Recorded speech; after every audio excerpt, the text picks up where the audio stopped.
ਸਤਿ ਸ੍ਰੀ ਅਕਾਲ ਦੋਸਤੋ, ਮੈਂ ਦਰਸ਼ਨ ਸਿੰਘ ਦਰਸ਼ਕ ਅੱਜ ਇੱਕ ਵਾਰ ਫੇਰ ਖਬਰਾਂ ਦੇ ਪਿੱਛੇ ਦਾ ਸੱਚ ਪ੍ਰੋਗਰਾਮ ਲੈ ਕੇ ਹਾਜ਼ਰ ਹਾਂ। ਉਸ ਸੱਚ ਨੂੰ ਪੇਸ਼ ਕਰਨ ਵਾਸਤੇ ਆਪਣੇ ਵਿੱਚ ਸਿੱਖ ਚਿੰਤਕ ਉਪਜੀਤ ਸਿੰਘ ਬਰਾੜ ਮੌਜੂਦ ਨੇ। ਪਹਿਲਾਂ ਦਾ ਸਵਾਗਤ ਕਰਦੇ ਹਾਂ। ਸਤਿ ਸ੍ਰੀ ਅਕਾਲ ਬਰਾੜ ਸਾਹਿਬ। ਸਤਿ ਸ੍ਰੀ ਅਕਾਲ ਦਰਸ਼ਕ ਜੀ, ਤੁਹਾਨੂੰ ਤੇ ਸਾਰੇ ਦਰਸ਼ਕਾਂ ਨੂੰ ਪਿਆਰ ਭਰੀ ਸਤਿ ਸ੍ਰੀ ਅਕਾਲ। ਪਿਛਲੇ ਦਿਨੀ ਪ੍ਰਧਾਨ ਮੰਤਰੀ ਨਰਿੰਦਰ ਮੋਦੀ ਨੇ ਰਾਜਸਥਾਨ ਦੇ ਵਿੱਚ ਇੱਕ ਸਭਾ ਨੂੰ ਸੰਬੋਧਨ ਕਰਦੇ ਹੋਏ ਯੂਨੀਫਾਰਮ ਸਿਵਲ ਕੋਡ ਦੇ ਸੰਬੰਧ ਵਿੱਚ ਗੱਲਬਾਤ ਕੀਤੀ ਤੇ ਨਾਲ ਲੋਕਾਂ ਨੂੰ ਸਮਝਾਇਆ ਕਿ ਇਸ ਦੀ ਮਹੱਤਤਾ ਕੀ ਹੈ।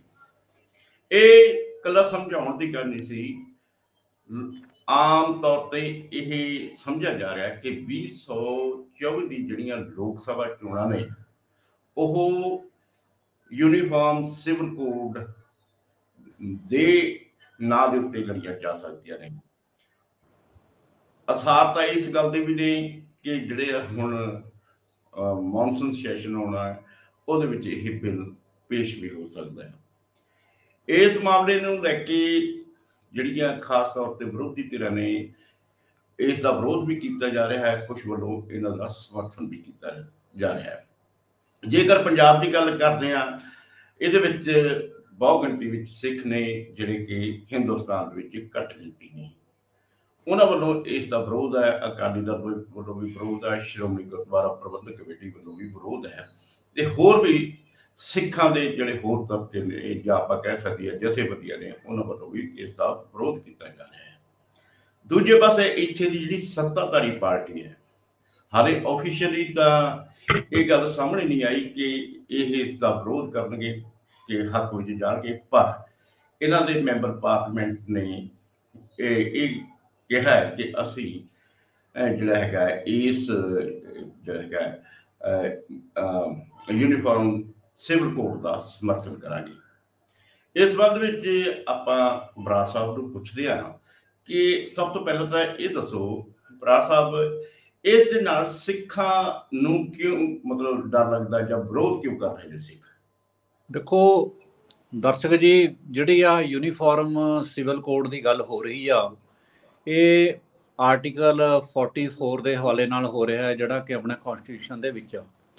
ਇਹਦੀ ਵਿਰੋਧਤਾ ਦਾ ਕਾਰਨ ਵੀ ਮੈਂ ਤੁਹਾਨੂੰ ਦੱਸਦਾ, ਪਰ ਪਹਿਲਾਂ ਤੁਹਾਨੂੰ ਦੱਸਣਾ ਚਾਹਾਂਗਾ ਵੀ ਇਹ ਜਿਹੜਾ ਆਰਟੀਕਲ 44 ਦੇ ਸੰਬੰਧ ਦੇ ਵਿੱਚ ਪਹਿਲਾਂ 1995 ਦੇ ਵਿੱਚ ਇਹ ਜਿਹੜਾ ਮੈਟਰ ਆ, ਇਹ ਨਰਸਿਮਹਾ ਰਾਓ ਦੀ ਸਰਕਾਰ ਨੂੰ ਦੋ ਜਿਹੜਾ ਬੈਂਚ ਸੀਗੇ, ਜਸਟਿਸ ਕੁਲਦੀਪ ਸਿੰਘ ਤੇ BR ਸ਼ਾਹੀ, MR ਸ਼ਾਹੀ, ਉਹਨਾਂ ਨੇ ਡਾਇਰੈਕਸ਼ਨਾਂ ਦਿੱਤੀਆਂ ਸੀਗੀਆਂ ਇਹਦੇ ਤੇ ਕੋਈ ਮਤਲਬ ਐਕਸ਼ਨ ਲੈਣ ਦੇ ਲਈ, ਤੇ ਐਫੀਡੈਵਿਟ ਵੀ ਮੰਗ ਲਿਆ ਸੀਗਾ ਉਹਨਾਂ ਨੇ ਇੱਕ ਵਾਰ।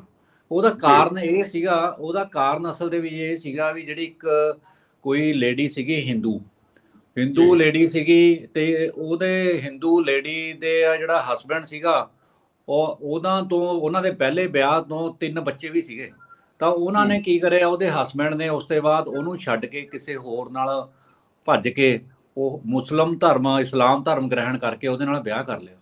ਤਾਂ ਜਿਹੜੀ ਪਹਿਲੀ ਘਰ ਵਾਲੀ ਸੀਗੀ ਉਹ ਕੋਰਟ ਚਲੀ ਗਈ ਵੀ ਮੇਰੇ 3 ਬੱਚੇ ਆ, ਵੀ ਇੱਦਾਂ ਕਿਵੇਂ ਛੱਡ ਕੇ ਜਾ ਸਕਦਾ ਮੈਨੂੰ ਬਗੈਰ ਤਲਾਕ ਲਏ। ਤੇ ਇਸ ਗੱਲ ਦਾ ਕਾਫੀ ਰੌਲਾ ਰੱਪਾ ਪਿਆ ਤੇ ਕੋਰਟ ਨੇ ਪਹਿਲਾਂ ਉਹਨਾਂ ਦੇ ਹੱਕ 'ਚ ਵੀ ਦਿਆ ਵੀ ਇਹ ਗੱਲ ਨਹੀਂ ਹੋਣੀ ਚਾਹੀਦੀ ਸੀਗੀ, ਵੀ ਕਿਉਂਕਿ ਉਹਨੇ ਤਲਾਕ ਲਿਆ ਨਹੀਂ ਹੈਗਾ, ਉਹਨੇ ਬਾਈਕੈਮੀ ਕਰਨਾ ਅਪਰਾਧ ਆ, ਤੇ ਉਹਦੇ ਤੇ ਜਿਹੜਾ ਇੰਡੀਅਨ IPC ਤਹਿਤ ਕੇਸ ਵੀ ਚੱਲਣਾ ਚਾਹੀਦਾ, ਤੇ ਇਹਨੂੰ ਮੇਨਟੇਨੈਂਸ ਦਾ ਵੀ ਖਰਚਾ ਦੇਣਾ ਚਾਹੂਗਾ, ਤੇ ਉਹਦਾ ਜਿਹੜਾ ਵਿਆਹ ਉਹ ਨਲ ਐਂਡ ਵੋਇਡ ਆ, ਵੀ ਇਲੀਗਲ ਆ। ਪਰ ਉਸ ਤੋਂ ਬਾਅਦ ਉਹ ਜਿਹੜਾ ਜਦੋਂ ਇਹ ਕੇਸ ਦੀ ਗੱਲ ਚੱਲੀ, ਉਹ ਬੰਦਾ ਜਿਹੜਾ ਵਾਪਸ ਮੁੜ ਆਇਆ ਫਿਰ ਹਿੰਦੂਇਜ਼ਮ ਵੱਲ।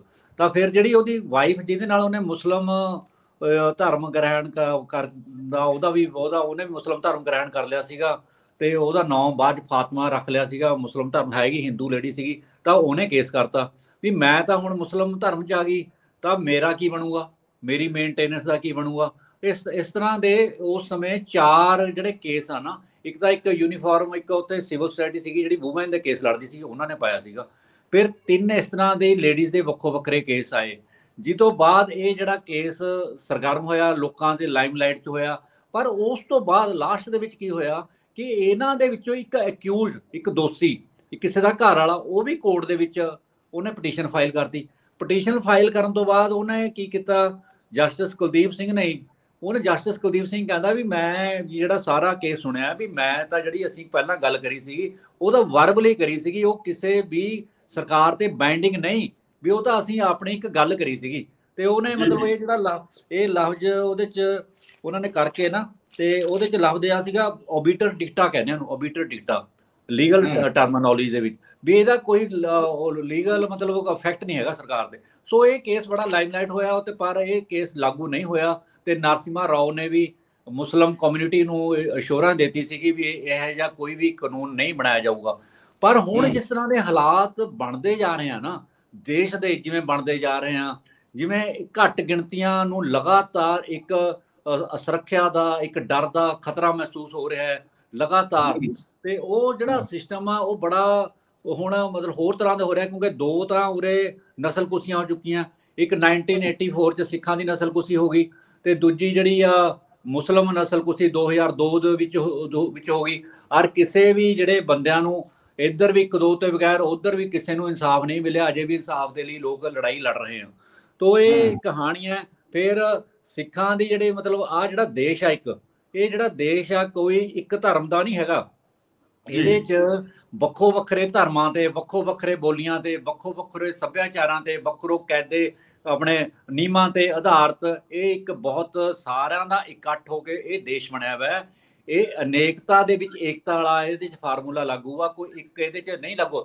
ਤੇ ਇੱਥੋਂ ਤੱਕ ਕਿ ਜਿਹੜੀਆਂ ਸਟੇਟਸ ਵੀ ਬਣੀਆਂ ਹੋਈਆਂ ਬੋਲੀ ਦੇ ਆਧਾਰ ਤੇ ਬਣੀ ਹੋਈ ਹੈ। ਪੰਜਾਬ ਪੰਜਾਬੀ ਭਾਸ਼ਾ ਦੇ ਆਧਾਰ ਤੇ ਬਣਿਆ ਹੋਇਆ, ਹਰਿਆਣਾ ਵੱਖਰਾ ਬਣਿਆ ਹੋਇਆ, ਤੇ ਬੰਗਾਲ ਬੰਗਾਲੀ ਦੇ ਆਧਾਰ ਤੇ ਬੰਗਾਲ, ਤਾਮਿਲਾਂ ਦੇ ਆਧਾਰ ਤਾਮਿਲਨਾਡੂ, ਕੰਨੜ ਤੇ ਕਰਨਾਟਕਾ, ਇਸ ਤਰ੍ਹਾਂ ਸਾਰਾ ਸਿਸਟਮ ਇਹ ਚੱਲਿਆ।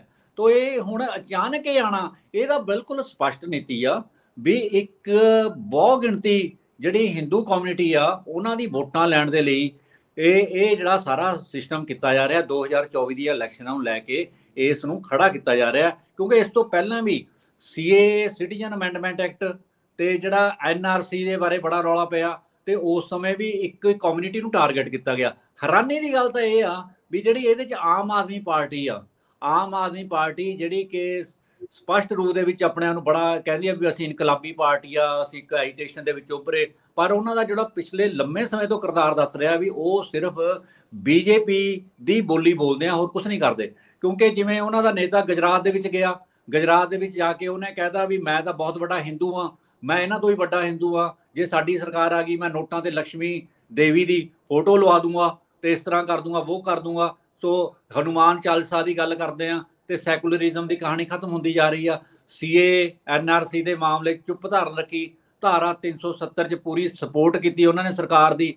ਤੇ ਇਹ ਜਿਹੜਾ ਸਿਸਟਮ ਆ ਉਹਦੇ ਕਰਕੇ ਕਾਰਨ ਬੜਾ ਸਪਸ਼ਟ ਆ ਵੀ ਆਮ ਆਦਮੀ ਪਾਰਟੀ ਨੂੰ ਸਪਸ਼ਟ ਕਰ ਰਹੀ ਆ। ਕਿਉਂਕਿ ਆਮ ਆਦਮੀ ਪਾਰਟੀ ਬਾਰੇ ਲੋਕ ਇਹ ਕਹਿੰਦੇ ਆ ਵੀ ਇੱਕ A ਟੀਮ ਆ, ਇੱਕ B ਟੀਮ ਆ, ਔਰ ਉਹ ਸਪਸ਼ਟ ਇਹ ਸੰਦੀਪ ਪਾਠਕ ਦੀ ਜਿਹੜੀ ਸਪੋਰਟ ਆ ਸਮਝ ਆ ਰਹੀ ਆ ਵੀ ਉਹ ਵੀ ਹਿੰਦੂ ਵੋਟ ਬੈਂਕ ਤੇ ਆਪਣਾ ਜਿਹੜਾ ਦਾਵਾ ਰੱਖਣਾ ਚਾਹੁੰਦੇ ਆ, ਉਹਦੇ ਆਧਾਰ ਤੇ ਉਹ ਇਲੈਕਸ਼ਨ ਲੜਨੀ ਚਾਹੁੰਦੇ ਆ। ਪਰ ਜਿਹੜੀ ਤੁਸੀਂ ਇਹਦੇ 'ਚ ਇੰਟਰਸਟਿੰਗ ਗੱਲ ਇਹ ਆ ਵੀ ਜਿਹੜਾ ਪੰਜਾਬ ਦਾ ਜਿਹੜਾ ਪ੍ਰੈਸ ਬੁਲਾਰਾ ਹੈ ਇਹਨਾਂ ਦਾ ਮਾਲਵਿੰਦਰ ਸਿੰਘ ਕੰਗ, ਜੇ ਉਹਨਾਂ ਦੀ ਅੱਜ ਪੰਜਾਬੀ ਟ੍ਰਿਬਿਊਨ ਦਾ ਤੁਸੀਂ ਵਰਸ਼ਨ ਪੜ੍ਹ ਲਓ ਨਾ, ਤੁਸੀਂ ਦੇਖੋਗੇ ਉਹਦੇ ਬਿਆਨ ਦੇ ਵਿੱਚ ਆਪੋ ਵਿਰੋਧੀ ਆ। ਇੱਕ ਪਾਸੇ ਤਾਂ ਪਾਰਟੀ ਦੀ ਲਾਈਨ ਤੇ ਕਹਿ ਰਿਹਾ ਵੀ ਅਸੀਂ ਸਿਧਾਂਤਕ ਤੌਰ ਤੇ ਸਪੋਰਟ ਕਰਦੇ ਹਾਂ, ਪਰ ਨਾਲ ਹੀ ਇਹ ਕਹਿ ਰਿਹਾ ਵੀ ਇਸ ਭਾਰਤ ਦੇ ਵਿੱਚ ਹਿੰਦੂ ਵੀ ਵਸਦੇ ਆ, ਇਸ ਸਿੱਖ ਵੀ ਵਸਦੇ ਆ, ਮੁਸਲਿਮ ਵੀ, ਈਸਾਈ, ਬੋਧੀ, ਜੈਨੀ, ਪਾਰਸੀ ਸਾਰੇ ਵਸਦੇ ਆ, ਤੇ ਉਹਨਾਂ ਦੇ ਸਾਰਿਆਂ ਦੇ ਆਪੋ ਆਪਣੇ ਅਕੀਦੇ ਆ, ਆਪੋ ਆਪਣੇ ਧਾਰਮਿਕ ਜਿਹੜੇ ਉਹਨਾਂ ਦੇ ਨਿਯਮ ਆ, ਕਾਇਦੇ ਕਾਨੂੰਨ ਆ, ਤੇ ਉਹਨਾਂ ਦਾ ਸੱਭਿਆਚਾਰ ਵੱਖਰਾ। ਇਸ ਕਰਕੇ ਇਸ ਗੱਲ ਨੂੰ ਇਗਨੋਰ ਨਹੀਂ ਕੀਤਾ ਜਾ ਸਕਦਾ। ਉਹ ਇੱਧਰ ਵੀ ਗੱਲ ਕਹਿ ਰਿਹਾ, ਕਹਿਣ ਦਾ ਭਾਵ ਆ ਵੀ ਉਹ ਵਿੱਚ ਵਿਚਾਲੇ ਇੱਕ ਦੁਵਿਧਾ 'ਚ ਫਸੇ ਹੋਏ ਆ ਪੰਜਾਬ ਦੇ ਲੋਕ, ਜਦੋਂ ਕਿ ਦਿੱਲੀ ਵਾਲੇ ਬਿਲਕੁਲ ਸਪਸ਼ਟ ਆ। ਹੁਣ ਜਿਹੜੀ ਗੱਲ ਇਹ ਆ ਵੀ ਇਹਦਾ ਇਫੈਕਟ ਦੇਖੋ ਬੜਾ ਇਹਦਾ ਕਲੀਅਰ ਕੱਟ ਆ, ਇਹਦਾ ਕਲੀਅਰ ਕੱਟ ਆ ਵੀ ਜਿਹੜੀ ਘੱਟ ਗਿਣਤੀਆਂ ਦੇ ਵਿੱਚ ਇੱਕ ਉਹਨਾਂ ਦੇ ਧਾਰਮਿਕ ਮਾਮਲਿਆਂ ਦੇ ਖਲਵਾੜ ਤਾਂ ਹੋਣਾ ਹੀ ਹੋਣਾ। ਤੁਸੀਂ ਇਹ ਧਾਰਮਿਕ ਹੁਣ ਜਿਹੜੇ ਅਕਾਲੀ ਦਲ ਦੀ ਆਪਾਂ ਗੱਲ ਕਰਦੇ ਆ ਜਾਂ ਦੂਜਿਆਂ ਦੀ ਮੁਹੰਮਦ ਅਵੈਸੀ ਦੀ ਗੱਲ ਕਰੀਏ ਵੀ ਉਹ ਕਿਉਂ ਤੜਫ ਰਿਹਾ, ਉਹਦੇ ਸਮਝ ਆ ਰਹੀ ਆ ਵੀ ਸਿੱਧਾ ਅਟੈਕ ਮੁਸਲਿਮ ਭਾਈਚਾਰੇ ਤੇ ਹੋ ਰਿਹਾ। ਪਰ ਸਿੱਖਾਂ ਨੂੰ ਕਿਸ ਗੱਲ ਤੇ ਖਤਰਾ, ਜਿਸ ਗੱਲ ਤੇ ਤੁਸੀਂ ਅਕਾਲੀ ਦਲ ਨੇ ਵਿਰੋਧਤਾ ਕਰੀ ਹੈ, ਕਿਉਂ? ਕਾਰਨ ਇਹ ਆ ਇਹਨਾਂ ਕੋ ਪਹਿਲਾਂ ਆਪਣੀ ਜਿਹੜਾ ਆਰਟੀਕਲ 25B(2) ਦੇ ਤਹਿਤ ਸਿੱਖਾਂ ਨੂੰ ਹਿੰਦੂ ਧਰਮ ਦਾ ਇੱਕ ਹਿੱਸਾ ਦੱਸਿਆ ਗਿਆ। ਉਹਨਾਂ ਨੇ ਕਿਹਾ ਗਿਆ ਵੀ ਜੈਨੀ, ਬੋਧੀ, ਸਿੱਖ, ਪਾਰਸੀ ਸਾਰੇ ਇਹ ਹਿੰਦੂਆਂ ਦਾ ਹਿੱਸਾ ਹੈ। ਇਹ ਆਪਾਂ ਨੂੰ ਆਰਟੀਕਲ 25B(2) ਵਿੱਚ ਆਉਂਦਾ ਹੈ ਸੰਵਿਧਾਨ ਦੇ ਵਿੱਚ। ਅਜੇ ਤੱਕ ਸਿੱਖਾਂ ਨੂੰ ਵੱਖਰੀ ਕੌਮ ਨੇ ਇਹਨਾਂ ਨੇ ਨਹੀਂ ਕਰਾਰ ਦਿੱਤਾ ਗਿਆ। ਤੇ ਦੂਜੇ ਪਾਸੇ ਸਮੇਂ-ਸਮੇਂ ਤੇ ਜਦੋਂ ਬੱਚੇ ਪੇਪਰ ਦੇਣ ਜਾਂਦੇ ਆ, ਕਦੇ ਉਹਨਾਂ ਦੇ ਕੜੇ ਤੇ ਸਵਾਲ ਹੁੰਦਾ, ਕਦੇ ਉਹਨਾਂ ਦੀ ਕਿਰਪਾਨ ਤੇ ਸਵਾਲ ਹੁੰਦਾ, ਕਦੇ ਪੱਗ ਤੇ ਸਵਾਲ ਹੁੰਦਾ, ਕਦੇ ਦੁਪੱਟੇ ਤੇ ਸਵਾਲ ਹੁੰਦਾ। ਸੋ ਇਹ ਗੱਲਾਂ ਤੇ ਦੂਜੇ ਪਾਸੇ ਮੁਸਲਿਮ ਧਰਮ ਦੇ ਕਦੇ ਬੁਰਕੇ ਤੇ ਸਵਾਲ ਹੁੰਦਾ ਵੀ ਉਹ ਬੁਰਕਾ ਕਿਉਂ ਪਾਉਂਦੀਆਂ, ਇਸ ਤਰ੍ਹਾਂ ਜਿਹੜਾ ਲਿਬਾਸ ਕਿਉਂ ਪਾਉਂਦੇ ਆ, ਇਹਨਾਂ ਤੇ ਵੀ ਹੁੰਦਾ। ਕਰਨਾਟਕ ਦੇ ਵਿੱਚ ਬੜਾ ਰੌਲਾ ਪਿਆ। ਸੋ ਉਹ ਇਹ ਹਾਦਸੇ ਘੱਟ ਗਿਣਤੀਆਂ ਦੇ ਬਿਲਕੁਲ ਜਾਇਜ਼ ਆ। ਇੱਕ ਵੀ ਘੱਟ ਗਿਣਤੀਆਂ ਦੇ ਧਰਮ ਦੇ ਵਿੱਚ ਇਹ ਖਤਰਾ ਬਣ ਕੇ ਉੱਭਰਨਗੇ। ਤੇ ਦੂਜੇ ਪਾਸੇ ਮੈਂ ਤੁਹਾਨੂੰ ਦੱਸਾਂ, ਜਿਹੜੇ ਇਹ ਸੰਵਿਧਾਨ ਦੀ ਬਹੁਤ ਵੱਡੀ ਉਲੰਘਣਾ, ਜਿਹੜੇ ਆਰਟੀਕਲ 25 ਤੋਂ 28 ਇਹ right to freedom of religion ਆ, ਇਹਦੇ ਚ ਕਨਸੈਪਟ ਆਫ ਸੈਕੂਲਰਿਜ਼ਮ ਬਿਲਕੁਲ ਸਪਸ਼ਟ ਆ ਵੀ ਜਿਹੜਾ ਐਸਆਰ ਬੋਮਈ ਸੀਗਾ ਨਾ, ਇੱਕ ਵਰਸਿਸ ਯੂਨੀਅਨ ਆਫ ਇੰਡੀਆ, ਉਹਦੇ ਵਿੱਚੋਂ ਬੜਾ ਇਹ ਕਹਿੰਦਾ ਵੀ ਜਿਹੜਾ ਸੈਕੂਲਰਿਜ਼ਮ ਆ, ਲੋਕਤੰਤਰ ਆ, ਇਹ ਜਿਹੜਾ ਕਨਸਟੀਟਿਊਸ਼ਨ ਦਾ ਮੇਨ ਫੀਚਰ ਆ। ਤਾਂ ਇਹਦੇ ਚ ਸਾਨੂੰ ਸਾਰੇ ਧਰਮਾਂ ਦੀ ਇੱਜ਼ਤ ਕਰਨੀ ਬਣਦੀ ਆ। ਹੁਣ ਜਦੋਂ ਇਹਦੇ ਚ ਹਰੇਕ ਧਰਮ ਦਾ ਇੱਕ ਵੱਖਰਾ ਨਿਯਮ ਆ, ਉਹਨਾਂ ਦੇ ਵਿਆਹ ਸ਼ਾਦੀਆਂ ਦੇ ਮੁਸਲਮ ਦੇ ਵੱਖਰੇ ਆ, ਇਹ ਹਿੰਦੂਆਂ ਦੇ ਵੱਖਰੇ ਆ, ਸਿੱਖਾਂ ਦੇ ਵੱਖਰੇ ਆ। ਸਿੱਖਾਂ ਦਾ ਇੱਕ ਆਨੰਦ ਮੈਰਿਜ ਐਕਟ ਵੀ ਉਹ ਚਰਚਾ ਚ ਵੀ ਚੰਡੀਗੜ੍ਹ 'ਚ ਲਾਗੂ ਹੋ ਗਿਆ, ਪਿੱਛੇ ਜੇ ਪਾਸ ਵੀ ਕਰਿਆ ਸੀਗਾ, ਪਰ ਉਹ ਪੂਰੀ ਤਰ੍ਹਾਂ 'ਚ ਭਾਵੇਂ ਅਜੇ ਤੱਕ ਲਾਗੂ ਨਹੀਂ ਹੋਇਆ। ਪਰ ਗੱਲ ਕਹਿਣ ਦਾ ਭਾਵ ਆ ਵੀ ਸਿੱਖਾਂ ਦਾ ਕਾਇਦਾ ਕਾਨੂੰਨ, ਸਿੱਖਾਂ ਦਾ ਸਿਸਟਮ ਬਿਲਕੁਲ ਵੱਖਰਾ ਹੈ, ਹਿੰਦੂਆਂ ਦਾ ਵੱਖਰਾ। ਹੁਣ ਇਸ ਕਰਕੇ ਅਕਾਲੀ ਦਲ ਦਾ ਵੀ ਸਮਝ ਆ ਰਿਹਾ ਵੀ ਅਕਾਲੀ ਦਲ ਨੂੰ ਪਤਾ ਹੈ ਵੀ ਇਹ ਅਟੈਕ ਹੌਲੀ ਹੌਲੀ ਜਿਵੇਂ ਪਹਿਲਾਂ ਐਸਜੀਪੀਸੀ ਤੇ ਹੋ ਰਿਹਾ, ਐਸਜੀਪੀਸੀ ਦੇ ਆੜ ਦੇ ਵਿੱਚ ਉਹਨਾਂ ਦੇ ਜਿਹੜਾ ਚੈਨਲ ਦੀ ਗੱਲ ਦੇ ਵਿੱਚ ਦਖਲਅੰਦਾਜ਼ੀ ਸ਼ੁਰੂ ਹੋ ਚੁੱਕੀ ਆ ਸਰਕਾਰਾਂ ਦੀ। ਪਹਿਲਾਂ ਹਰਿਆਣਾ ਗੁਰਦੁਆਰਾ ਪ੍ਰਬੰਧਕ ਕਮੇਟੀ ਬਣ ਗਈ, ਦਿੱਲੀ ਗੁਰਦੁਆਰਾ ਪ੍ਰਬੰਧਕ ਕਮੇਟੀ ਬਣ ਗਈ, ਪਟਨੇ ਦਾ ਬੋਰਡ ਬਣ ਗਿਆ, ਹਜੂਰ ਸਾਹਿਬ ਦਾ ਬੋਰਡ ਬਣ ਗਿਆ, ਤੇ ਇੱਥੇ ਚੈਨਲ ਦੇ ਨਾਂ ਤੇ ਘੁਸਪੈਠ ਹੋ ਰਹੀ ਆ।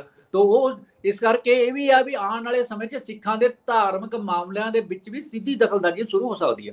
ਹੁਣ ਜਿਹੜੀ ਇਹ ਗੱਲ ਕਹਿੰਦੇ ਆ, ਇਹ ਜਿਹੜੀ ਮੈਂ ਗੱਲ ਕਰ ਰਿਹਾ, ਜਿਹੜੀ ਇਹ ਗੱਲ ਕਹਿੰਦੇ ਆ ਵੀ ਰੂਲ ਵੀ ਜਿਹੜੇ ਇਹ ਕੀ ਇਫੈਕਟ ਹੋ ਜਾਊਗਾ, ਕੀ ਹੋ ਜਾਊਗਾ, ਜਿਹੜੇ ਪਹਿਲਾਂ ਜਿੰਨੇ ਵੀ ਰੂਲ ਬਣੇ ਆ ਡਰੈਕੋਨੀਅਨ ਕਾਨੂੰਨ ਜਿਹਨਾਂ ਨੂੰ ਕਹਿੰਦੇ ਆ, ਜਿਨ੍ਹਾਂ 'ਚ ਆਪਾਂ ਟਾਡਾ ਕਹਿੰਦੇ ਆ, ਪੋਟਾ ਕਹਿੰਦੇ ਆ, ਮਿਸਾ ਕਹਿੰਦੇ ਆ, ਯੂਆਪਾ ਕਹਿੰਦੇ ਆ, ਉਹ ਮੈਨੂੰ ਐ ਦੱਸੋ ਉਹ ਲੱਗੇ ਕਿਹਨਾਂ ਤੇ ਆ? ਉਹ ਘੱਟ ਗਿਣਤੀਆਂ ਤੇ ਲੱਗੇ ਆ, ਚਾਹੇ ਕਸ਼ਮੀਰੀਆਂ ਤੇ ਲੱਗੇ ਆ, ਚਾਹੇ ਮੁਸਲਮਾਨਾਂ ਤੇ ਲੱਗੇ ਆ, ਚਾਹੇ ਇੱਧਰ ਸਿੱਖਾਂ ਤੇ ਲੱਗੇ ਆ। ਇਹ ਘੱਟ ਗਿਣਤੀਆਂ ਨੂੰ ਜ਼ਿਆਦਾ ਟੌਰਚਰ ਕੀਤਾ ਗਿਆ ਜਾਂ ਜਿਹੜੇ ਪ੍ਰੈਸ ਵਾਲਿਆਂ ਦੇ ਕੁਝ ਲੱਗੇ ਆ। ਸੋ ਇਹ ਸਿਸਟਮ ਤੇ ਫਿਰ ਕਾਨੂੰਨ ਦੀ ਗੱਲ ਕਰਦੇ ਆ ਵੀ ਕਾਨੂੰਨ ਇੱਕ ਹੋ ਜਾਊਗਾ, ਸਿਵਲ ਕਿਵੇਂ ਹੋ ਜਾਊਗਾ? ਹਿਮਾਚਲ 'ਚ ਹੁਣ ਵੀ ਜ਼ਮੀਨ ਨਹੀਂ ਖਰੀਦ ਸਕਦੇ, ਤੇ ਜਿਹੜਾ ਨਾਰਥ ਈਸਟਰਨ ਸਟੇਟ 'ਚ ਹੁਣ ਵੀ ਨਹੀਂ ਖਰੀਦ ਸਕਦੇ, ਤੇ ਜਿਹੜਾ ਉਧਰ ਗੁਜਰਾਤ ਦੇ ਵਿੱਚ ਵੀ ਤੁਹਾਡੇ ਕੋਲ ਕੋਈ ਅਧਿਕਾਰ ਨਹੀਂ ਹੈਗਾ।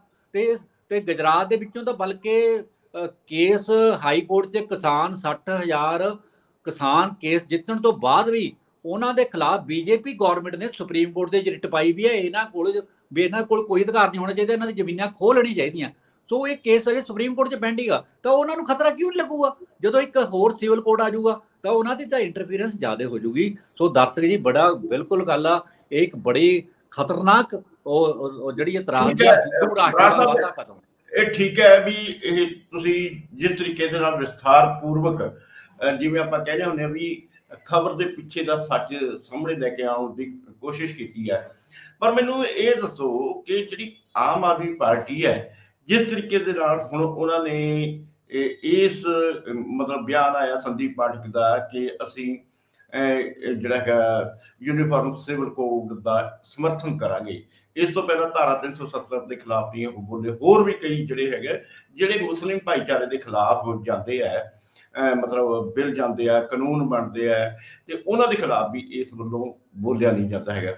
ਤੇ ਇਹਦੇ ਨਾਲ ਇਹ ਜਿਸ ਤਰੀਕੇ ਦੇ ਨਾਲ ਲੋਕ ਕਹਿੰਦੇ ਆ ਰਹੇ ਨੇ, ਜਿਵੇਂ ਵਿਰੋਧੀ ਆ ਵੀ ਕਹਿੰਦੇ ਆ ਰਹੇ ਨੇ ਕਿ ਜਿਹੜੀ ਆਮ ਆਦਮੀ ਪਾਰਟੀ ਹੈ ਉਹ ਭਾਜਪਾ ਦੀ ਬੀ ਟੀਮ ਹੈ, ਕਿਤੇ ਉਹੀ ਤਾਂ ਨਹੀਂ ਗੱਲ ਸੱਚ ਹੋ ਰਹੀ ਹੈਗੀ? ਦੇਖੋ ਜਿਹੜੇ ਹੁਣ ਤੱਕ ਇਹ ਗੱਲ ਕਰ ਰਹੇ ਆ ਉਹ ਤੋਂ ਤਾਂ ਇਹੀ ਲੱਗਦਾ ਵੀ ਬੀ ਟੀਮ ਆ, ਇਹ 'ਚ ਤਾਂ ਕੋਈ ਸ਼ੱਕ ਹੈ ਨਹੀਂ।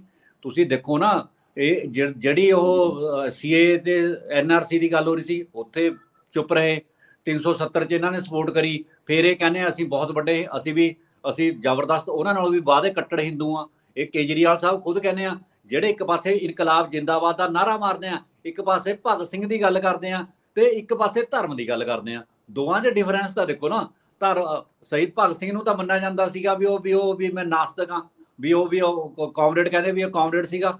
ਪਰ ਇਹ ਜਿਸ ਹਿਸਾਬ ਦੇ ਨਾਲ ਇਨਕਲਾਬ ਜਿੰਦਾਬਾਦ ਦਾ ਨਾਅਰਾ ਜ਼ਰੂਰ ਮਾਰਦੇ ਆ, ਪਰ ਆਪਣੇ ਆਪ ਨੂੰ ਕੱਟੜ ਹਿੰਦੂ ਵੀ ਕਹਿੰਦੇ ਆ।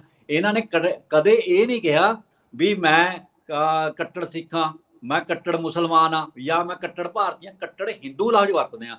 ਹਿੰਦੂ ਲਫ਼ਜ਼ ਮਤਲਬ ਇਹ ਵੀ ਇੱਕ ਬਹੁ ਗਿਣਤੀ ਦੀਆਂ ਵੋਟਾਂ ਨੂੰ ਹਥਿਆਉਣ ਦੇ ਲਈ, ਉਹਨਾਂ ਦੇ ਟੇਕ ਲਾਉਣ ਦੀ, ਉਹਨਾਂ ਦੇ ਪੈਰਾਂ ਤੇ, ਉਹਨਾਂ ਦੇ ਕਦਮ ਚਿੰਨ੍ਹਾਂ ਤੇ ਚੱਲ ਰਹੇ ਆ। ਤੇ ਇਹ ਬਿਲਕੁਲ ਗੱਲ ਸਹੀ ਆ ਜੋ ਇਹਨਾਂ ਦਾ ਪਿੱਛੇ ਇਹਨਾਂ ਦੇ ਇੱਕ ਗੁਰੂ ਆ ਇਹਨਾਂ ਦਾ ਜੋ ਬੈਠਾ ਨਾਗਪੁਰ ਦੇ ਵਿੱਚ, ਜਿਸ ਤਰੀਕੇ ਦਾ ਉਹ ਜਿਵੇਂ ਇਹਨਾਂ ਨੂੰ ਗਾਈਡ ਕਰ ਰਿਹਾ ਉਦਾਂ ਚੱਲ ਰਹੇ ਆ। ਇਹ ਬਿਲਕੁਲ ਦੇਖੋ ਹੁਣ, ਪਰ ਦੂਜੇ ਪਾਸੇ ਜਿਹੜੇ ਨੇ ਜੇ ਕਈ ਸਿੱਖ ਚਿਹਰੇ ਆ ਨਾ, ਉਹਨਾਂ ਦੀ ਤੜਫ ਵੀ ਦੇਖੋ ਨਾ। ਅੱਜ ਉਹਨਾਂ ਦੀ ਤੜਫ ਤੁਸੀਂ ਪੰਜਾਬੀ ਟ੍ਰਿਬਿਊਨ 'ਚ ਅਖਬਾਰ ਚੱਕ ਲਓ। ਅੱਜ ਪੰਜਾਬੀ ਟ੍ਰਿਬਿਊਨ ਦੇ ਵਿੱਚ ਮਾਲਵਿੰਦਰ ਸਿੰਘ ਕੰਗ ਦਾ ਬਿਆਨ ਆ, ਜਿਹੜੀ ਮੈਂ ਤੁਹਾਨੂੰ ਪਹਿਲਾਂ ਦੱਸ ਚੁੱਕਿਆ, ਤੇ ਉਹ ਸੰਦੀਪ ਪਾਠਕ ਤਾਂ ਸਿੱਧੀ ਕਹਿ ਰਿਹਾ ਵੀ ਸਿਧਾਂਤਕ ਤੌਰ ਤੇ ਸਪੋਰਟ ਕਰਦੇ ਆ। ਉਹ ਕਹਿੰਦਾ ਸਿਧਾਂਤਕ ਤੌਰ ਤੇ ਸਪੋਰਟ ਜ਼ਰੂਰ ਕਰਦੇ ਆ, ਪਰ ਗੱਲ ਕਹਿੰਦਾ ਹਿੰਦੂ, ਮੁਸਲਿਮ, ਸਿੱਖ, ਈਸਾਈ, ਪਾਰਸੀ, ਬੋਧੀ ਉਹਨਾਂ ਬਾਰੇ ਵੀ ਤਾਂ ਸੋਚੋ ਵੀ ਤੂੰ ਇੱਕ ਪਾਸੇ ਸਪੋਰਟ ਕਰਦੇ, ਇੱਕ ਪਾਸੇ। ਇਹ ਬੜੀ ਹਾਸੋਹੀਣੀ ਜਿਹੀ ਗੱਲਾਂ ਹੋ ਜਾਂਦੀਆਂ ਦੋ ਪਾਸੇ। ਇਹ ਗੱਲ ਕਲੀਅਰ ਹੈ। ਆਮ ਆਦਮੀ ਪਾਰਟੀ ਦੇ ਜਿਹੜੇ ਸਟੈਂਡ ਨੇ, ਇੱਕ ਪਾਸੇ ਜਿਹੜੇ ਸਿੱਖ ਮਤਲਬ ਲੀਡਰ ਨੇ ਉਹਨਾਂ ਦਾ ਸਟੈਂਡ ਕੁਛ ਦੁਬਦਾੜ ਹੈ, ਤੇ ਹਿੰਦੂ ਲੀਡਰਾਂ ਦਾ ਸਪਸ਼ਟ ਹੈ। ਕੀ ਤੁਸੀਂ ਇਹ ਦੇਖਦੇ ਹੋ ਕਿ ਆਉਣ ਵਾਲੇ ਸਮੇਂ ਦੇ ਵਿੱਚ ਜੇਕਰ ਆਮ ਆਦਮੀ ਪਾਰਟੀ ਸਮਰਥਨ ਕਰਦੀ ਹੈ ਤਾਂ ਇਹਦਾ ਪੰਜਾਬ ਦੇ ਉੱਤੇ ਕੀ ਅਸਰ ਪਊਗਾ, ਸਿੱਖਾਂ ਦੇ ਉੱਤੇ ਓਵਰਆਲ ਕੀ ਅਸਰ ਪਊਗਾ? ਦੇਖੋ, ਜਿਹੜੇ ਪੰਜਾਬ ਦੇ ਸਿੱਖ ਬਿਲਕੁਲ ਮੰਨਦੇ ਆ ਇਹ, ਕਿਉਂਕਿ ਸਿੱਖਾਂ ਦੀ ਫਿਲਾਸਫੀ ਆ ਵੀ ਕਿਸੇ ਦੇ ਧਰਮ 'ਚ ਦਖਲਅੰਦਾਜ਼ੀ ਨਹੀਂ ਕਰਨੀ ਚਾਹੀਦੀ। ਇਹ ਸਾਡੇ ਗੁਰੂਆਂ ਦਾ ਸੰਕਲਪ ਆ। ਗੁਰੂ ਨਾਨਕ ਦੇਵ ਜੀ ਤੋਂ ਲੈ ਕੇ ਗੁਰੂ ਗੋਬਿੰਦ ਸਿੰਘ ਜੀ ਤੋਂ ਲਾ ਕੇ ਇਹੀ ਆਪਾਂ ਫਿਲਾਸਫੀ ਤੇ ਆਉਣ ਵਾਲੇ ਬਾਅਦ ਵਾਲੇ ਸਿੱਖਾਂ ਨੇ ਵੀ ਅਡਾਪਟ ਕਰੀ ਆ। ਗੁਰੂ ਤੇਗ ਬਹਾਦਰ ਸਾਹਿਬ ਨੇ, ਹਾਲਾਂਕਿ ਉਹ ਜਨੇਊ ਸਿੱਖ ਨਹੀਂ ਪਾਉਂਦੇ, ਉਹ ਹਵਨ ਨਹੀਂ ਕਰਦੇ, ਉਹ ਕਿਸੇ ਵੀ ਇਹਨਾਂ ਦੇ ਵੈਦਿਕ ਰਸਮੋ ਰਿਵਾਜ ਨੂੰ ਨਹੀਂ ਮੰਨਦੇ, ਪਰ ਜਦੋਂ ਕਸ਼ਮੀਰੀ ਪੰਡਤਾਂ ਤੇ ਜ਼ੁਲਮ ਕਰਦੇ ਆ ਮੁਸਲਮਾਨ, ਤਾਂ ਉਹਨਾਂ ਦੇ ਹੱਕ ਦੇ ਵਿੱਚ ਆਪਣੀ ਸ਼ਹਾਦਤ ਦਿੰਦੇ ਆ ਵੀ ਜ਼ੁਲਮ ਦੇ ਖਿਲਾਫ।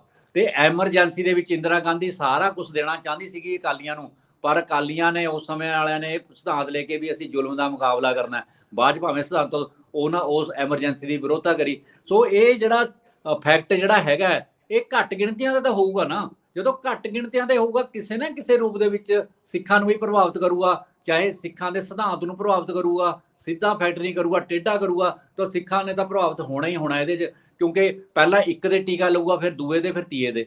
ਇਸ ਕਰਕੇ ਇਹ ਜਿਹੜਾ ਸਿਸਟਮ ਆ, ਹਿੰਦੂ ਰਾਸ਼ਟਰ ਵਾਲਾ ਸਿਸਟਮ ਆ ਨਾ, ਉਹਦੇ 'ਚ ਇਹ ਸਾਰਾ ਗੱਲਾਂ ਕਵਰ ਹੋ ਰਹੀਆਂ। ਇਹ ਇੱਕ ਧਿਰ ਨੂੰ ਖੁਸ਼ ਕਰਨ ਦੀ ਕੋਸ਼ਿਸ਼, ਇੱਕ ਧਿਰ ਨੂੰ ਨਾਲ ਲੈ ਕੇ ਵੀ ਅਸੀਂ ਤੁਹਾਡੇ ਨਾਲ ਆ, ਤੁਸੀਂ ਸਾਡੇ ਤੋਂ ਡਰੋ ਨਾ, ਪਰ ਦੂਜੀ ਧਿਰ ਨੂੰ ਨਿਸ਼ਾਨਾ ਬਣਾਉਣਗੇ। ਜਦੋਂ ਦੂਜੀ ਧਿਰ ਨਿਸ਼ਾਨਾ ਬਣ ਗਈ ਤਾਂ ਜਿਹੜੀ ਪਹਿਲੀ ਧਿਰ ਨੂੰ ਨਾਲ ਲਾਇਆ ਤਾਂ ਫਿਰ ਉਹਨੂੰ ਵੀ ਰਗੜ ਦੇਣਗੇ। ਤੇ ਇਸ ਤਰ੍ਹਾਂ ਜਿਹੜਾ ਸਿੱਖ ਹੌਲੀ ਹੌਲੀ ਇੱਧਰ ਵੀ ਨਿਗਲਿਆ ਜਾਊਗਾ ਜੇ ਨਾ ਸੰਭਲੇ। ਇਹ ਗੱਲ ਬਰਾੜ ਸਾਹਿਬ, ਜਿਵੇਂ ਹੁਣ ਪਿਛਲੇ ਤੁਸੀਂ ਗੱਲ ਵੀ ਕੀਤੀ ਹੈ, ਪਿਛਲੇ ਜਿਹੜਾ ਹੈਗਾ ਸ਼੍ਰੋਮਣੀ ਗੁਰਦੁਆਰਾ ਪ੍ਰਬੰਧਕ ਕਮੇਟੀ ਨੇ ਇਸ ਦਾ ਵਿਰੋਧ ਵੀ ਕੀਤਾ, ਜਿਵੇਂ ਵਿਧਾਨ ਸਭਾ ਦੇ ਵਿੱਚ ਬਿੱਲ ਪਾਸ ਕੀਤਾ ਜਿਹਦੇ ਵਿੱਚ ਸਿੱਖ ਬਿੱਲ ਮਤਲਬ ਸਿੱਖ ਕਾਨੂੰਨ ਦੇ ਵਿੱਚ ਸੋਧ ਕੀਤੀ ਗਈ, ਤੇ ਸਿੱਖ ਜਥੇਬੰਦੀਆਂ ਜਿੰਨੀਆਂ ਵੀ ਸੀ, ਚਾਹੇ ਜਿੰਨੇ ਵੀ ਅਕਾਲੀ ਦਲ ਸੀਗੇ, ਸਭ ਨੇ ਇਸ ਦਾ ਵਿਰੋਧ ਕੀਤਾ। ਉਹਨਾਂ ਨੇ ਕਿਹਾ ਕਿ ਜਿਹੜੀ ਇਹ ਸਰਕਾਰ ਹੈ ਸਿੱਖਾਂ ਦੇ ਮਾਮਲਿਆਂ ਦੇ ਵਿੱਚ ਦਖਲਅੰਦਾਜ਼ੀ ਕਰ ਰਹੀ ਹੈ।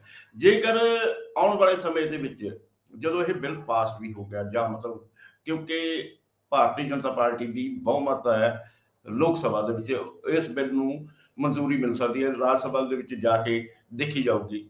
ਤੇ ਜੇਕਰ ਆਮ ਆਦਮੀ ਪਾਰਟੀ ਇਸ ਦਾ ਸਮਰਥਨ ਕਰਦੀ ਹੈ ਤੇ ਪੰਜਾਬ ਦੇ ਵਿੱਚ ਤਾਂ ਫਿਰ ਇਹੀ ਪ੍ਰਭਾਵ ਨਹੀਂ ਜਾਊਗਾ ਕਿ ਸਿੱਖਾਂ ਜਾਂ ਘੱਟ ਗਿਣਤੀਆਂ ਦੇ ਮਾਮਲਿਆਂ ਦੇ ਵਿੱਚ ਦਖਲਅੰਦਾਜ਼ੀ ਕਰਨ ਲਈ ਆਮ ਆਦਮੀ ਪਾਰਟੀ ਨੂੰ ਹੋਰ ਜ਼ਿਆਦਾ ਤਾਕਤ ਮਿਲ ਜੂਗੀ।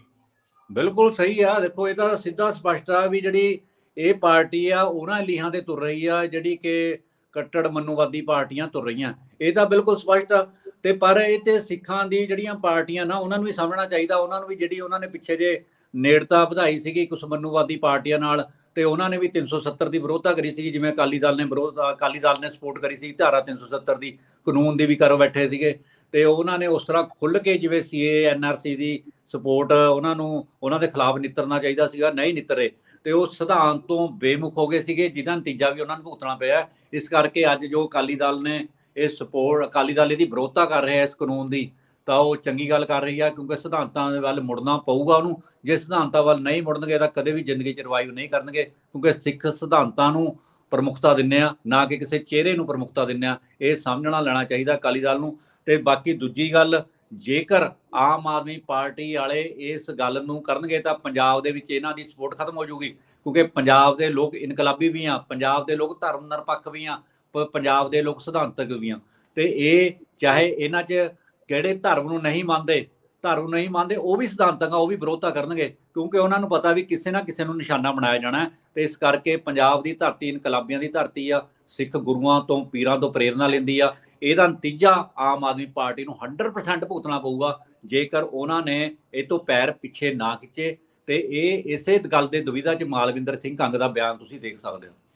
ਠੀਕ ਹੈ ਬਰਾੜ ਸਾਹਿਬ, ਗੱਲ ਇਹ ਹੈ ਕਿ ਅਸਲ ਦੇ ਵਿੱਚ ਹੁਣ ਉਹਨਾਂ ਨੇ ਪੰਜਾਬ ਜਿੱਤ ਲਿਆ ਤੇ ਉਨੀ ਕੁ ਉਹਨਾਂ ਕੋਲ ਬਹੁਮਤ ਹੈਗਾ ਕਿ 5 ਸਾਲ ਉਹਨਾਂ ਨੂੰ ਕੋਈ ਹਿਲਾਉਣ ਵਾਲਾ ਨਹੀਂ ਹੈ। ਆਮ ਆਦਮੀ ਪਾਰਟੀ ਹੁਣ ਪੂਰੇ ਹਿੰਦੁਸਤਾਨ ਦੇ ਵਿੱਚ ਆਪਣੇ ਪੈਰ ਜਮਾਉਣ ਲਈ ਹੱਥ ਪੈਰ ਮਾਰ ਰਹੀ ਹੈ। ਇਸ ਲਈ ਉਸ ਵੱਲੋਂ ਜਿਹੜੇ ਖਾਸ ਤੌਰ ਤੇ ਵਿਕਾਸ ਦੇ ਏਜੰਡੇ ਜਾਂ ਰੇਹੜੀਆਂ ਵੰਡਣ ਦੇ ਏਜੰਡੇ ਹੈ, ਉਹ ਹੁਣ ਕਾਂਗਰਸ ਨੇ ਵੀ ਲੈ ਲਿਆ, ਜਿਵੇਂ ਕਿ ਕਰਨਾਟਕਾ ਜਿੱਤੀ ਹੈ। ਤੇ ਹੁਣ ਉਹ ਹਿੰਦੂ ਕੱਟੜਪੰਥੀ ਸੋਚ ਨੂੰ ਨਾਲ ਲੈ ਕੇ ਵੀ ਤੁਰਨ ਲੱਗੀ ਹੈ। ਤੇ ਤਾਂ ਹੀ ਆਮ ਆਦਮੀ ਪਾਰਟੀ ਨੂੰ ਹੁਣ ਤੋਂ ਨਹੀਂ, ਪਹਿਲਾਂ ਤੋਂ ਇਹੀ ਕਿਹਾ ਜਾਂਦਾ ਹੈ ਕਿ ਉਹ ਭਾਜਪਾ ਦੀ ਬੀ ਟੀਮ ਹੈ। ਇਹ ਅਸੀਂ ਦੋਸ਼ ਨਹੀਂ ਲਾਉਂਦੇ ਹੈਗੇ, ਬਾਕੀ ਸਿਆਸੀ ਪਾਰਟੀਆਂ ਲਾਉਂਦੀਆਂ ਨੇ। ਪਰ ਮੈਂ ਇੱਕ ਗੱਲ ਜਿਹੜਾ ਇਹਨਾਂ ਦੇ ਹਾਂਜੀ ਇੱਕ ਮਿੰਟ, ਜਿਹੜਾ ਇਹਨਾਂ ਦੇ ਮੱਥੇ ਦੇ ਉੱਤੇ ਇਹ ਇੱਕ ਦਾਗ ਲੱਗ ਰਿਹਾ ਹੈ, ਇਸ ਨੂੰ ਮਿਟਾਉਣਾ ਬਹੁਤ ਜ਼ਰੂਰੀ ਹੈ ਤੇ ਉਹਨਾਂ ਨੂੰ ਧਰਮ ਨਿਰਪੱਖਤਾ ਦੇ ਰਾਹ ਦੇ ਉੱਤੇ ਚੱਲਣਾ ਚਾਹੀਦਾ ਹੈ। ਤੇ ਜਿਹੜਾ ਇਹ ਆਪਣਾ ਸਾਂਝਾ ਸਿਵਲ ਕੋਡ ਹੈ, ਇਹਦੇ ਨਾਲ ਇਹ ਹੈ ਕਿ ਘੱਟ ਗਿਣਤੀਆਂ ਬਹੁਤ ਪ੍ਰਭਾਵਿਤ ਹੋਣਗੀਆਂ। ਜੇਕਰ ਪ੍ਰਭਾਵਿਤ ਹੁੰਦੀਆਂ ਤਾਂ ਉਹ ਆਮ ਆਦਮੀ ਪਾਰਟੀ ਦੇ ਜਿਹੜੇ ਲੜ ਲੱਗਿਆ ਨੇ ਤਾਂ ਉਹ ਪਾਸੇ ਹਟ ਜਾਣਗੇ। ਇਸ ਗੱਲ ਕਰਕੇ ਆਮ ਆਦਮੀ ਪਾਰਟੀ ਨੂੰ ਵੀ ਸਾਵਧਾਨ ਹੋ ਜਾਣਾ ਚਾਹੀਦਾ ਹੈ। ਬਰਾੜ ਸਾਹਿਬ, ਤੁਸੀਂ ਅੱਜ ਜਿਹੜੇ ਇਸ ਮਤਲਬ ਸਾਂਝੇ ਸਿਵਲ ਕੋਡ ਦੇ ਸੰਬੰਧ ਵਿੱਚ ਜੋ ਵਿਆਖਿਆ ਦਿੱਤੀ ਹੈ, ਜੋ ਇਤਿਹਾਸ ਦਿੱਤਾ, ਉਹ ਜ਼ਰੂਰ ਹੀ ਸਾਡੇ ਦਰਸ਼ਕਾਂ ਨੂੰ ਜਾਣਕਾਰੀ ਭਰਪੂਰ ਦਿੱਤਾ ਹੈ। ਉਹਦੇ ਨਾਲ ਜਿਵੇਂ ਅਸੀਂ ਰੋਜ਼ਾਨਾ ਤੁਹਾਨੂੰ ਬੇਨਤੀ ਕਰਦੇ ਹੁੰਦੇ ਹਾਂ ਕਿ ਇਸ ਚੈਨਲ ਨੂੰ ਸਬਸਕ੍ਰਾਈਬ ਕਰੋ, ਸ਼ੇਅਰ ਕਰੋ, ਲਾਈਕ ਕਰੋ, ਤਾਂ ਜੋ ਆਉਣ ਵਾਲੇ ਸਮੇਂ ਦੇ ਵਿੱਚ ਅਸੀਂ ਹੋਰ ਵੱਧ ਤੋਂ ਵੱਧ ਅਜਿਹੀਆਂ ਜਿਹੜੀਆਂ ਹੈਗੀਆਂ ਘਟਨਾਵਾਂ ਦੀ ਜਿਹੜੀ ਵਿਆਖਿਆ ਕਰ ਸਕੀਏ। ਬਰਾੜ ਸਾਹਿਬ, ਤੁਹਾਡਾ ਬਹੁਤ ਬਹੁਤ ਧੰਨਵਾਦ ਤੇ ਸਾਡੇ ਦਰਸ਼ਕਾਂ ਦਾ ਵੀ ਧੰਨਵਾਦ। ਸਤਿ ਸ੍ਰੀ ਅਕਾਲ।